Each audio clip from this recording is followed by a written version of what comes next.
4వ అధ్యాయము 12వ వచనం నుంచి మరి 21వ వచనం వరకు అందరం కలిసి చూద్దాం. అపోస్తల కార్యములు 4వ అధ్యాయం 12. మరి ఎవని వలనను రక్షణ కలుగదు, ఈ నామముననే మనము రక్షణ పొందవలన కానీ ఆకాశము క్రింద మనుష్యులలో ఇయ్యబడిన మరి ఏ నామమున రక్షణ పొందలేము అనెను. అందరు చదవండి. వారు పేతురు యోహానుల ధైర్యమును చూచినప్పుడు వారు విద్యలేని పామరులని గ్రహించి ఆశ్చర్యపడి వారు యేసుతో కూడా ఉండిన వారని గుర్తెరిగిరి. స్వస్థత పొందిన ఆ మనుష్యుడు వారితో కూడా నిలిచిండుట చూచి ఏమీయూ ఎదురు చెప్పలేకపోయారు. అప్పుడు సభ వెలుపలికి పొండని వారికి ఆజ్ఞాపించి తమలో తాము ఆలోచన చేసి, ఈ మనుషులను మనం ఏమి చేయుదము? వారి చేత ప్రసిద్ధమైన సూచక క్రియ చేయబడి ఉన్నదని యెరూషలేములో కాపురమున్న వారికి అందరికీ స్పష్టమే. అది జరగలేదని చెప్పజాలము. అయినను ఇది ప్రజలలో ఇంకా వ్యాపింపకుండుటకై ఇక మీదట ఈ నామమును బట్టి ఏ మనుషులతోనైనా మాట్లాడకూడదని మనము వారిని బెదురు పెట్టవలనని చెప్పుకొనిరి. అప్పుడు వారిని పిలిపించి మీరు యేసు నామమును బట్టి ఎంత మాత్రమును మాట్లాడకూడదు, బోధింపనకూడదని వారికి ఆజ్ఞాపించిరి. అందుకు పేతురును యోహానును వారిని చూచి, దేవుని మాట వినుట కంటే మీ మాట వినుట దేవుని దృష్టికి న్యాయమా? మీరే చెప్పుడి. మేము కన్నవాటిని విన్నవాటిని చెప్పక ఉండలేమని వారికి ఉత్తరమిచ్చిరి. ప్రజలందరూ జరిగిన దాన్ని గురించి దేవుని మహిమపరచుండిరి గనుక సభవారు ప్రజలకు భయపడి వీరిని శిక్షించు విధమేమీ కనుగొనలేక వీరిని గట్టిగా బెదిరించి విడుదల చేసరి. దేవునికి మహిమ కలుగును గాక. ఈ ఆరాధనకు వచ్చిన మీ అందరికీ యేసయ్య నామములో నా ప్రత్యేకమైన వందనాలు చెల్లిస్తున్నాను. మనము అపోస్తల కార్యములు అద్భుతమైన పాఠములు అనే అంశాన్ని మనం ధ్యానం చేస్తున్నాం. అపోస్తల కార్యములు అద్భుతమైన పాఠాలు లేక సందేశాలు అనే అంశాన్ని మనం వారం ధ్యానం చేస్తూ ఉన్నాం. 3వ అధ్యాయం ప్రారంభించి ముగించాం. 4వ అధ్యాయంలో పోయిన వారము కొన్ని విషయాలు మనం విన్నాం. ఈ వారం మరికొన్ని విషయాలు వింటాం. దేవుని వాక్యం వినేటప్పుడు చాలా ప్రార్థనాపూర్వకంగా రావాలి. ప్రార్థన చేసుకొని వాక్యం వింటే వాక్యం ద్వారా దేవుడు మనల్ని బలపరుస్తాడు. నీ వాక్యమే నన్ను బ్రతికించింది, నా బాధలో ఇదే నాకు నెమ్మది కలిగించింది అని చెప్తారు. కనుక మన బాధలను తీర్చగలిగింది వాక్యం, మనిషి కాదు. ఆమెను చెప్పండి. మనుషులు ఎవరు చేయరు. ఇక్కడ నేను నిలబడ్డా, ఇంకొకరు నిలబడినా, మనుషులు ఎవరి బాధలు వాళ్ళకి ఎక్కువ. ఎవరి బాధలు ఎవరు తీర్చలేరు. ఇందాక కూడా ఎవరో వచ్చి మా బాబుకు బాగలేదండి, ప్రార్థన చేయండి అని చెప్తున్నారు. ఏదైనా సహాయం చేయండి అని చెప్తున్నారు. ఏం చేస్తాం? ఎంతవరకు చేస్తాం? ఎలా చేస్తాం? దేవుడు ఒక మనిషిని బాగు చేయకపోతే, దేవుడు ఒక మనిషిని ఆదరించకపోతే, దేవుడు ఒక మనిషికి స్వస్థత ఇవ్వకపోతే ఎంతమంది ఆ కుంటివాడి దగ్గర ఎంతమంది భిక్షం వేస్తే వాడికి కాళ్ళు వస్తాయి? యేసు నామములో లేచి నడవమంటే దేవుడు ఒక కార్యం చేస్తే వాడి దరిద్రం పోయింది, వాడి సమస్య పోయింది, ఆ రోగం పోయింది. కనుక ఇక్కడ కూర్చుని మనం అందరం దేవుడు నాతో ఏం మాట్లాడతాడు, దేవుడు నా కొరకు ఏం మాట్లాడతాడు, దేవుడు నాకు ఇచ్చే సందేశం ఏంది అనే ఏదైనా దేవుని దగ్గర నుంచి పొందుకొని వెళ్ళాలి అనే గురితో కూర్చోండి.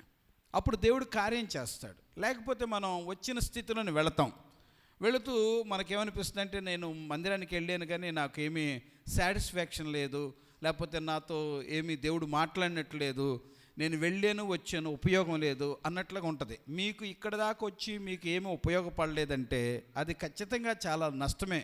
ఇంక అంతకంటే దారుణం లేదు. నా ప్రయాస మీ ప్రయాస వ్యర్థమైపోద్ది.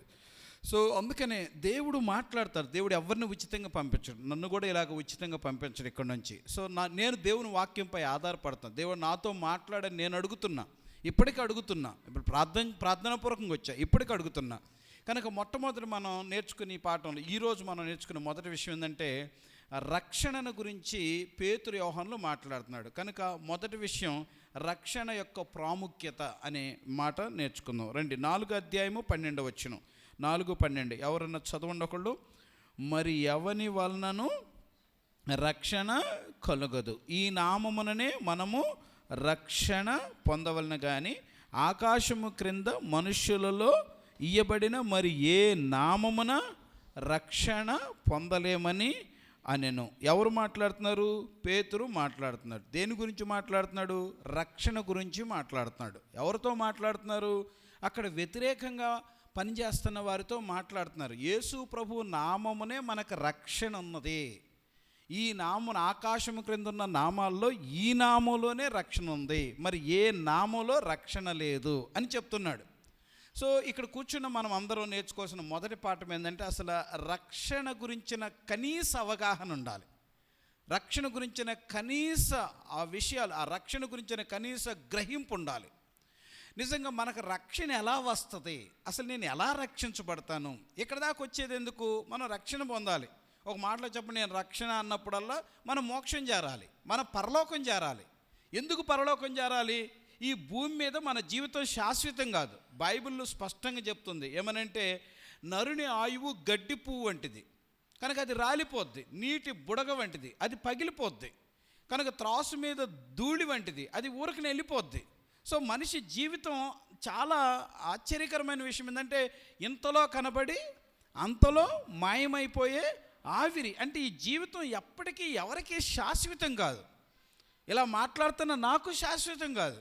మనం అందరం ఈ లోకాన్ని విడిచిపెట్టాలి. అయితే ఎప్పుడు విడిచిపెడతామో తెలియదు. ఈ లోకంలో ఎవరూ శాశ్వతం కాదు. కనుక మనం నేర్చుకోవాల్సింది ఏంటంటే మనం ఖచ్చితంగా రక్షణ పొంది చనిపోవాలి. రక్షణ పొందిన వ్యక్తులకి పరలోకం దేవుడు ఇస్తాడు, మోక్షం ఇస్తాడు. అందుకనే మందిరానికి వచ్చే ప్రతి ఒక్కళ్ళు నేను రక్షణ పొందానా అనే అవగాహనతో కూర్చోవాలి. నువ్వు రక్షణ పొందకుండా ఎన్ని సంవత్సరాల నుంచి వస్తున్నావో, ఎంతకాలం నుంచి వస్తున్నావో అదంతా వ్యర్థమైపోద్ది. కొంతమంది రక్షణ పొందకుండా కొన్ని విషయాలతో సాటిస్ఫై వెళ్తారు. నేను కూడా భక్తి చేస్తున్నానులే అని. రక్షణ అయితే పొందరు. అయితే తమ పాపం పోవటానికి లేకపోతే దేవుని పొందటానికి కొంతమంది ఏం చేస్తారు? ఏదన్నా పుణ్యకార్యాలు చేస్తారు, నీతి క్రియలు చేస్తారు. యెషయా గ్రంథము 64వ అధ్యాయము, యెషయా గ్రంథము 64వ అధ్యాయము 5-6 వచనాల్లో ఆ మాట ఉంటుంది. చూడండి, యెషయా గ్రంథము 64వ అధ్యాయం 5-6 వచనంలో మా నీతి క్రియలన్నీ మీ దృష్టికి ఎలాగుండి మురికి గుడ్డల వలె ఉన్నాయి అంటాడు. నీతి క్రియలు అంటే నీతి క్రియలతో మన పాపాలు పోతాయేమో.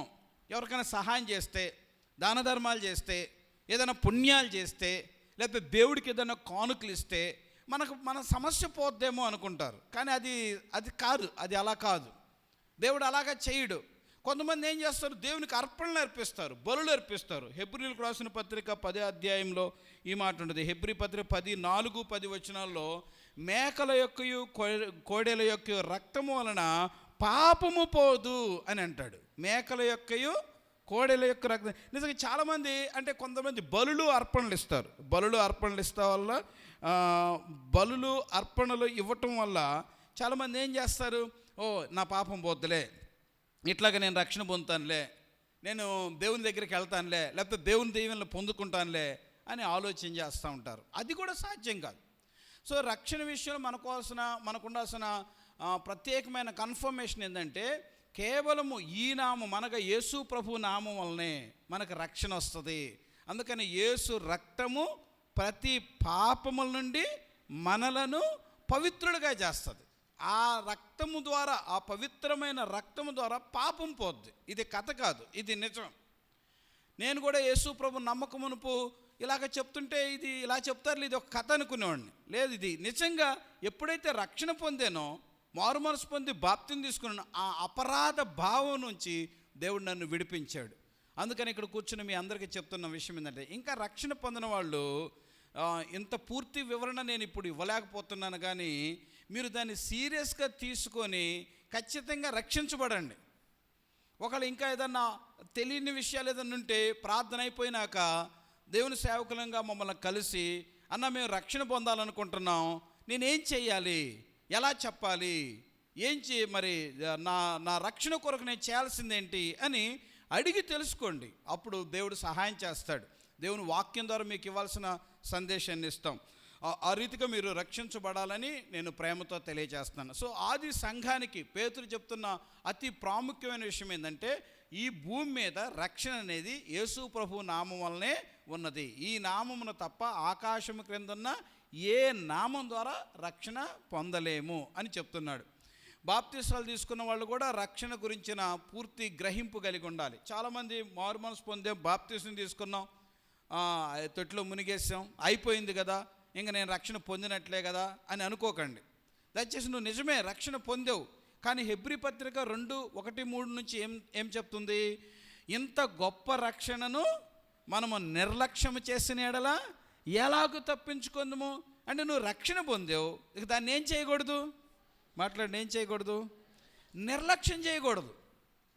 మీ రక్షణను, మీ సొంత రక్షణను భయముతోనూ వణుకుతోనూ జాగ్రత్తగా చూసుకోవాలి. ఒక బంగారాన్ని ఎట్లా జాగ్రత్తగా చూసుకుంటాం, ఎంత జాగ్రత్తగా పెట్టుకుంటాం, ఎంత జాగ్రత్తగా దాన్ని భద్రపరుచుకుంటాం, అంతకంటే శ్రేష్టమైనది రక్షణ. సో దాని విషయంలో రక్షించబడిన తర్వాత వదిలేస్తాం. రక్షణ పొందినప్పుడు ఎంత ప్రమాణాలు, బాప్తిస్మ ప్రమాణాలు ఎంత బాగా చేసామో. ప్రతి ఆదివారం వస్తాము, కుటుంబంలో నమ్మకంగా ఉంటాం, సమాజంలో నమ్మకంగా ఉంటాం, సమాజంలో ఉండాల్సిన ప్రమాణాలు, సంఘంలో ఉండాల్సిన ప్రమాణాలు, అలానే మరి వ్యక్తిగతంగా తీసుకోవాల్సిన ప్రమాణాలు, బాప్తిస్మ ప్రమాణాలని చెప్పి వ్యక్తిగతంగా ఎలాగుండాలి, సంఘములో ఎలాగుండాలి, సమాజంలో ఎలాగుండాలి, ఈ విషయాలన్నీ మీకు స్పష్టంగా చెప్పాం. ప్రతి దానికి మంచి ప్రమాణాలు చేశారు, మంచిగా అంగీకరించారు. అలాగా మీరు తీర్మానం చేసుకున్నాకనే మీకు రక్షణ బాప్తిస్మం ఇవ్వటం జరిగింది. కానీ ఆ తర్వాత ఏం జరుగుతుంది? కొంతమంది ఆదివారాలు ఎప్పుడు వస్తారో తెలియదు, పనులు లేనప్పుడు ఖాళీగా ఉన్నప్పుడు కొందరు వస్తారు. ఏంటమ్మా రాలేదంటే, కొంచెం పని ఒత్తిడి ఉందన్న, అందువల్ల రాలేదు అని అంటారు. పనులు వస్తే మానేస్తాం. కొంతమంది ఎప్పుడు వస్తారు? ఏదన్నా బాగలేకపోతే, ఆరోగ్యం బాగలేకపోతే, దేవా నాయనా నాకు స్వస్థత ఇవ్వయ్యా, నీ మందిరానికి వెళ్తానయ్యని, హెల్త్ బాగలేని పరిస్థితుల్లో నేను మందిరానికి వెళ్ళలేదు, అందుకే నాకు బాగలేదేమో అనే ఆలోచనతో వస్తారు. రక్షణ పొందిన బిడ్డలు బాగలేనప్పుడు వచ్చే బిడ్డలు కాదు, రక్షణ పొందిన బిడ్డలు పని లేనప్పుడు వచ్చే బిడ్డలు కాదు. రక్షణ పొందిన బిడ్డలు వాక్య క్రమం ప్రకారము మారు మనసు పొంది బాప్తిస్మం తీసుకున్న ప్రతి బిడ్డలు మీరు 6 రోజులు కష్టపడి పని చేసుకొని 7వ రోజు ఎక్కడ కనపడాలి? దేవుని మందిరంలో ఖచ్చితంగా ఆరాధించాలి. ఇది ఆచారం కాదు, ఇది బాధ్యత, ఇది ప్రేమతో కూడిన బాధ్యత. తండ్రి ఇంటికి వస్తున్నాం, మనం దేవుని సన్నిధికి వస్తున్నాం కనుక దీని విషయంలో నిర్లక్ష్యంగా ఉండొద్దని ప్రేమతో తెలియజేస్తున్నాను. ఈ అధ్యాయంలో మనం నేర్చుకునే 2వ పాఠం రండి. 4వ అధ్యాయము 13వ వచనం చదువుదాం. వారు చదవండి. పేతురు యోహానుల ధైర్యమును చూచినప్పుడు వారు విద్యలేని పామరులని గ్రహించి ఆశ్చర్యపడి వారు యేసుతో కూడా ఉండిన వారని గుర్తెరిగిరి. వారు యేసుతో కూడా ఉండిన వారని గుర్తెరిగిరి. ఎవరు? పేతురు యోహానులు. ఎవరితో ఉన్నారు? యేసుతో కూడా ఉన్నారని గుర్తెరిగిరి. దేన్ని చూచినప్పుడు? వారి ధైర్యాన్ని చూచినప్పుడు. అంటే ఇంత పెద్ద సమస్యలో కూడా వీళ్ళ ధైర్యం ఏంటి? అధికారులు ఉన్నారు, పెద్దలు ఉన్నారు, నాయకులు ఉన్నారు, వాళ్ళని నిలబెట్టారు, తీర్పు తీరుస్తున్నారు, వాళ్ళకి శిక్ష వేయబోతున్నారు, వాళ్ళు ఏదైనా చేయగలరు. ఇంత ఒక భయం. మిమ్మల్ని ఎప్పుడన్నా ఇప్పుడు లేచి ఎవరన్నా నిలబడి దేవుని మాటలు చెప్పండి అంటే భయం వచ్చేస్తుంది, సాక్ష్యం చెప్పండి అంటే భయం వచ్చేస్తుంది, అసలు పోలీసుల ముందు అధికారుల ముందు నిలబడాలంటే ఇంకా భయం వేస్తుంది. కానీ వీళ్ళకి విద్య లేని పామరులు, ఈ విద్య లేని పామరులు ఈ అధికారుల ముందు ఇంత ధైర్యంగా చెప్తున్నారు. ఆకాశం క్రింద ఉన్న ఏ నామంలో రక్షణ లేదని ధైర్యంగా చెప్తున్నారు. వీరి ధైర్యం ఏంటి అసలు? వీడి ధైర్యం చూసినప్పుడు వారు యేసుతో కూడా ఉన్నారు అని గుర్తెరిగారు. దేవుని బిడ్డలారా, మనం గుర్తుపెట్టుకోండి, యేసు ప్రభుతో మనం ఉంటే మన జీవితంలో ఎంత ధైర్యంగా ఉంటామో. ఆమె చెప్పండి అందరూ. యేసయ్యతో ఉంటే ఆ ధైర్యం వేరు. ఇప్పుడు ప్రభుతో ఉన్న బిడ్డల యొక్క ధైర్యం చాలా అద్భుతంగా ఉంటుంది. చూడండి, షద్రక్ మేషక్ అబేద్నెగోల్ని అగ్నిమంటలో పడేస్తా ఉన్నారు. ఆయన భయపడ్డారా? ఎంత ధైర్యంగా జవాబిచ్చారో. ఈ విధముగా రక్షించుటకు మా దేవుడు సమర్థుడు. అంటే ఈ సమస్య నుంచి దేవుడు మమ్మల్ని రక్షించగలడు, ఈ సమస్య నుంచి దేవుడు మనల్ని రక్షించగలడు. ఇప్పుడు ఇక్కడ కూర్చొని మనం అందరం ఈ సత్యం మనం నమ్ముదుముగాక. ఆమేన్ చెప్పండి. ఈ సమస్యలో నేనున్నాను, ఈ శోధనలో నేనున్నాను, ఈ కష్టంలో నేనున్నాను, ఈ అపాయంలో నేనున్నాను, లేకపోతే ఈ అధికారులు నేను ఎదుర్కోవాల్సి ఉన్నాను, అయినా నా ప్రభు నన్ను రక్షించడానికి సమర్థుడు. అది ధైర్యం. ఆ ధైర్యం ఎప్పుడు వస్తుంది? యేసు ప్రభుతో మనం ఉన్నప్పుడు, యేసు ప్రభుకి మనకు ఒక మంచి ఇంటిమేషన్ ఉన్నప్పుడు దేవుడు ఆ ఇంటిమసీ ద్వారా దేవుడు మనకు ధైర్యాన్ని ఇస్తాడు. ఇక్కడ కూర్చున్న మీ అందరికీ, దేవా నేను నీతో ఉండాలి. మనం పాడుతూ ఉంటాం, నీవు నాతో ఉన్నావయ్యా నాకు భయమేలా ఓ యేసయ్యా. నిజంగా మనతో ప్రభు ఉంటే మనకు ఎలా భయం ఉంటుంది? అందుకని ప్రతి పరిస్థితితో చెప్పండి, ప్రతి సమస్యతో చెప్పండి, నేను దేవునితో ఉన్నాను, నాలో దేవుడు ఉన్నాడు, నాతో ఉన్నాడు. నాన్నగారిని కొందరు ఒక సందర్భంలో అడిగారంట, నువ్వు ఇంత పేదవాడివై ఉండి ఇంత ధైర్యంగా ఉంటున్నావు, ఎలా బ్రతుకుతున్నావు అన్నారంట. నువ్వు ఇంత పేదవాడివై ఉండి, అంటే ఆర్థికంగా చాలా పేదరికం అనుభవించాడు నాన్నగారు. చిన్న పూరిపాక ఇల్లు ఉండేది. సో ఈ తాటాకుల ఇంట్లో ఉంటా కూడా చాలా గంభీరంగా పెద్ద పెద్ద సభల్లో మాట్లాడతాడు, పెద్ద సేవకులతో మాట్లాడతాడు, ఎక్కడ రాజీ పడకుండా మాట్లాడతాడు, ధైర్యంగా ఉంటాడు. ఒక సందర్భంలో అడిగాడంట ఒక ఆయన, చాలాసార్లు చాలామంది దొరలు పిలిచారు మా సంస్థలో పనిచేయమని, కొందరు సంస్థల వాళ్ళు పిలిచారు, నాతో కలిసి సేవ చేస్తున్న వాళ్ళు పెద్ద పెద్ద నాయకులు అయిపోయి, డేవిడ్ నువ్వు ఎందుకు అక్కడ ఆ పరిస్థితుల్లో ఉంటావు, మాతో రా, నీకు మంచి భవిష్యత్తు ఉంటుందని పిలిచారు. ఆయన ఎందుకో నాన్నగారికి అసలు ఆ వెంటనే నచ్చదనమాట, అటువైపు ఎప్పుడూ చూడలేదు. అయితే అడిగినప్పుడు నువ్వు నీ ధైర్యం ఏంటి, నువ్వు ఇంత ధైర్యంగా ఎలా బ్రతుకుతున్నావు డబ్బు లేకపోయినా అని అంటే, నాకు డబ్బు లేదు కానీ ఎవరున్నారు చెప్పండి, ఎవరున్నారు? నాన్నగారు చెప్పిన, నాకు డబ్బు అయితే లేదు కానీ నాకు దాన్ని మించిన దేవుడు ఉన్నాడు, నాకు దేవుడు ఉన్నాడు. అందుకని మనం డబ్బు ఉన్నప్పుడున్న ధైర్యము, డబ్బు లేనప్పుడున్న పిరిగితనం, ఆ తారతమ్యం చూపించకూడదు. ప్రభు ఉన్నాడు కదా, డబ్బులు ఉన్నప్పుడు ఉన్నాడు, పైసలు ఇచ్చింది దేవుడే, ఒకవేళ పైసలు లేకుండా చేసేది కూడా దేవుడే. కానీ దేవుడు పైసలు ఉన్నప్పుడు కాపాడతాడు, ధనము లేనప్పుడు కూడా కాపాడతాడు. నాన్నగారిని హాస్పిటల్లో చేర్చినప్పుడు అస్సలు డబ్బులు లేదు, పైసలు అస్సలు లేవు. ఒక దైవజనులు విజయవాడలో పరిచయం చేస్తారు. నాన్నగారు తరచుగా సంఘంలోకి వెళ్ళి వాడబడుతూ ఉంటారు. ఆ అంకుల్కి ఫోన్ చేశా, ప్రార్థన చేస్తానని. ఫోన్ చేయండి, ప్రేయర్ చేయండి అంకుల్, నాన్నగారు మంగళగిరి హాస్పిటల్ ఉన్నారు, చాలా సీరియస్గా ఉన్నారని ఫోన్ చేస్తే, ఏం చేస్తున్నావు మరి, మంగళగిరిలో ఎందుకు ఉంచావు, విజయవాడ తీసుకురాకూడదా అన్నాడు. విజయవాడ తీసుకురావడానికి నాన్నగారి దగ్గర అసలు ఏం డబ్బులేమి ఈయన దాచుకోలేదు, మా దగ్గర